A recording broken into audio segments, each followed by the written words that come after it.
Well, the season apparently just never ends. No, well, it will. Now, this is really the final one of the season. It's great because Crescendo has another event coming up. I'm old enough where I remember when this started, and now where Crescendo has come is absolutely amazing. And with us, we have the person that's responsible for 99.9% of this with Crescendo, and that is Christine Gevert. Christine, nice to have you on the air again today. Thank you, Marshall, for having me. I always enjoy talking with you. Now, you've got a great event coming up on the 17th and 18th, and I love the title of it, The Mystical 16. The Mystical 16. I hope everybody will be intrigued and will want to come to Crescendo's final concert of the season, and which is then going to lead in the later summer into our 15th anniversary season, as Marshall was saying. We started small. We actually started in 2003 with workshops and smaller concerts, and at the end of October we will celebrate big. Our very first choral concert was in November of 2004, so 2019 marks 15 years of choral concerts. So Mystical 16, our last concert this season, next Friday and Saturday, May 17 and May 18, depending on when you hear this on the radio. Mystical 16. Okay, I came upon a wonderful story that inspired me, a story that had been not so accessible to the public because it was buried in archives in East Germany. So after the wall came down in the early 90s, lots of things started to surface that had been not known to the rest of the Western world for quite a while, or not accessible. This was known but not accessible. This is a collection of pieces from the Baroque times, from the early 17th century, and they originated in the year 1616, so you can already see where this comes from. And it was the story that's a bit obscure, but what is known that there was a wealthy man, I think he was a tax collector in Jena, East Germany, who had a near-death experience, whether it was sickness or an accident or a fight, that's not so clear. So he was very grateful, and he was very wealthy. And he, in gratitude, commissioned 16 of the very good Baroque composers in Germany, of the caliber of some of Claudio Monteverdi, like the equivalent in Italy, to write motets on the Psalm 116. So do you get the idea of the 16? And the Psalms 116 as well is a fabulous big praise psalm, which is what I like about it too. It's a psalm that's equally important to Christians and Jewish people of Jewish faith. It's so-called a Hallel psalm from the word hallelujah, which means praise, and it's a real great psalm that very intensely and colorful, in a colorful way, tells this same journey from somebody in utter despair and in a very rough spot, and even whether you're Christian or not, most of us have been there at some point or another, to different degrees, of a place of really desolation, desperation, and we've all looked for a way to get out of that. And in the psalm, obviously, the person that narrates that, which supposedly could be the King David or could be Solomon, we don't exactly know, calls out to God and is heard. And then there is slowly, after this big bleak moment, there is this transformation, this feeling that something has happened that will get you out of that spot. And I think that's something very universal. And the beauty of the psalm, too, that then the last part of it, it's got 19 verses, a long text.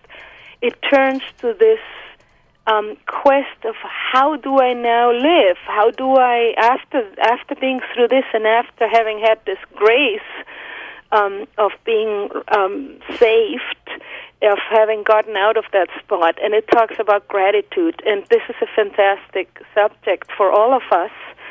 And so that's why I so like this story. And the works from this collection, there are obviously 16 big motets, as I was mentioning earlier, very much in the style of Claudio Monteverdi. They are set to 5 voices. So it's complex, beautiful, and also very colorful Baroque music. We will perform 3 of these big motets by the very known composer in a little bit more insider circles than Johann Sebastian Bach, but it's Heinrich Schütz. It's a very, very big composer in the early 17th century. And Christoph de Mantius is another one. That's also one of the great early German composers. And Johann Heinrich Schein. They also all composed wonderful instrumental music that's much lesser known. And so we will perform with period instruments from Boston and New York City.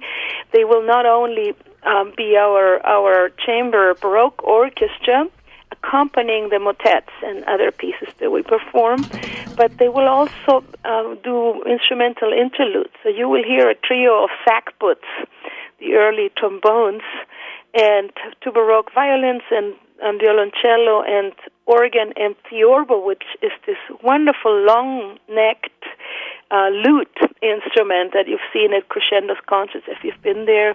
Otherwise, don't miss this last one in the season. So we have that repertoire, which makes up about a third of our program. And I thought I always like to combine in our programming repertoire so people get a little bit of an impression of different styles in a concert. So you wouldn't get overwhelmed or bored by one style. While it's very, very charming, I like to contrast things. So I went a little back and chose 2 earlier composers that set parts of this Psalm 116 to music. Orlando di Lasso is really one of the very famous composers that you're going to hear polyphonic motet in Latin on a couple of the verses of that psalm. And another composer who's not very known but actually influenced many other composers in the Venetian school, the echo choruses in St. Marco in Venice. His name is Adrien Villert. He was actually Flemish, and he influenced everybody in Italy, and he was employed by St. Marco in Venice. And so we will have a couple of pieces in double choir, where the choirs sing in echo, so which is always a bit of an exciting spatial surround sound effect. I love that kind of music. We were able to do it.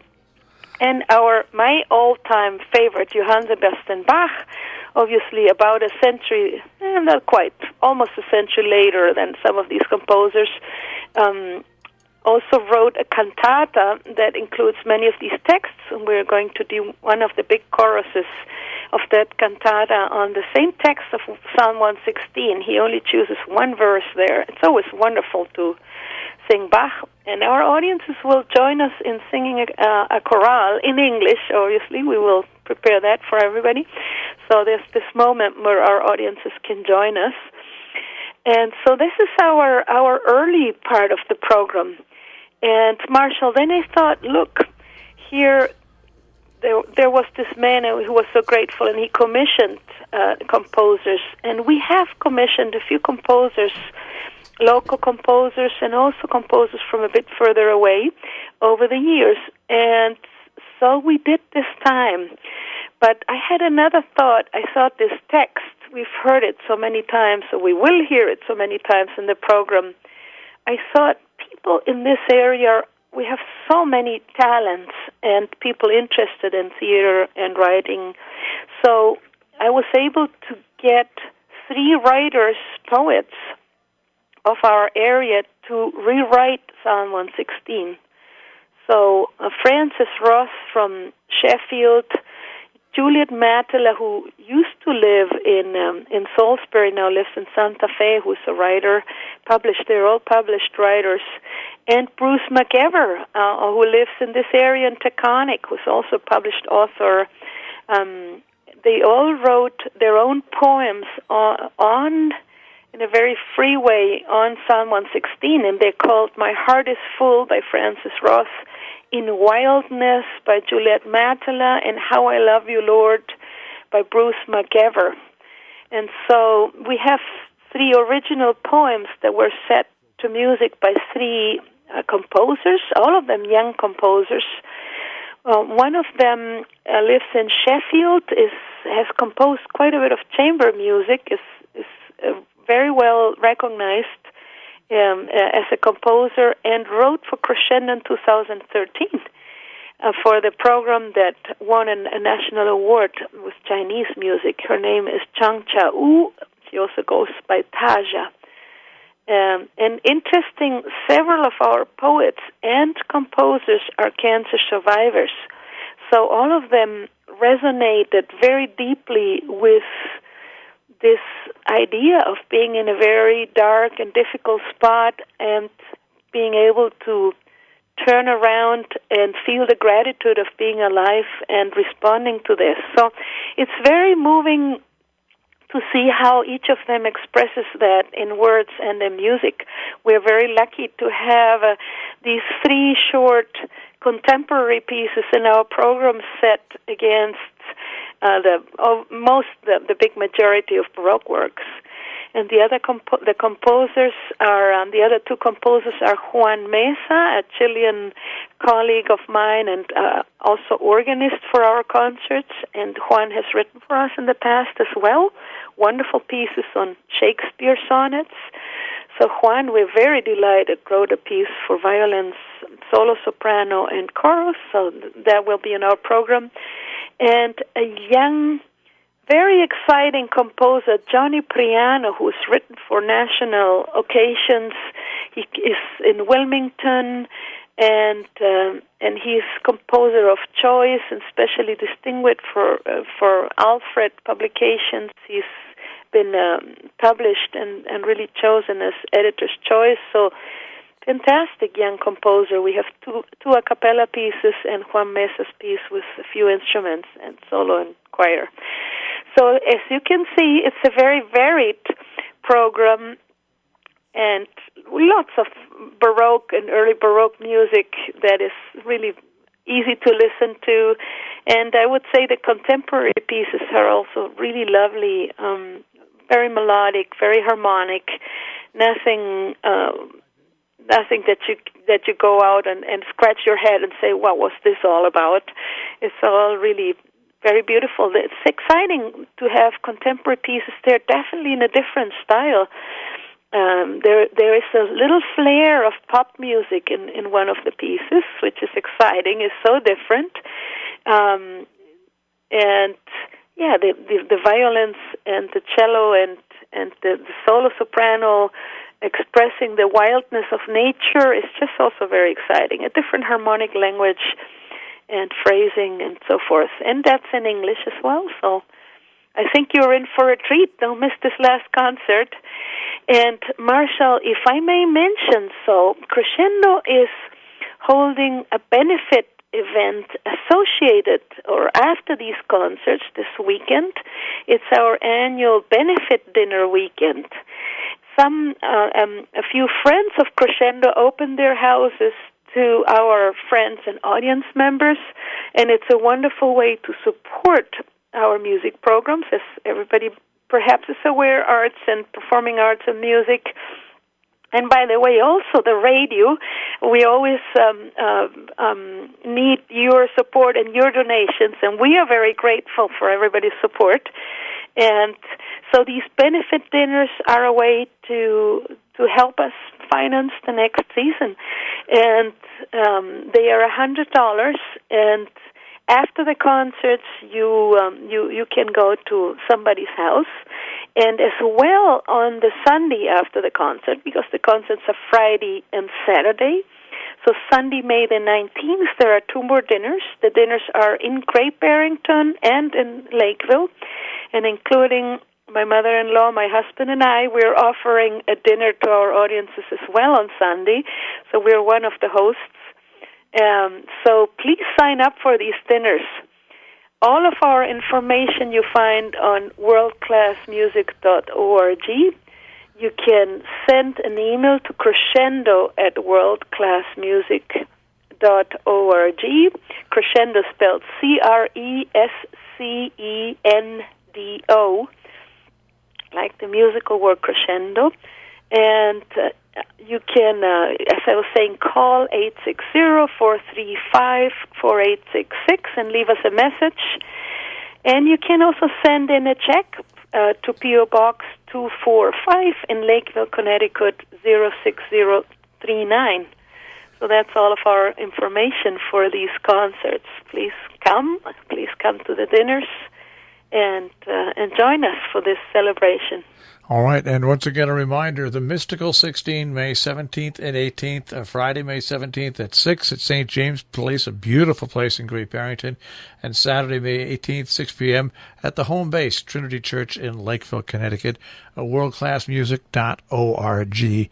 Once again, for more information. Christine, thanks for taking a few minutes again and joining us. Thank you, Marshall.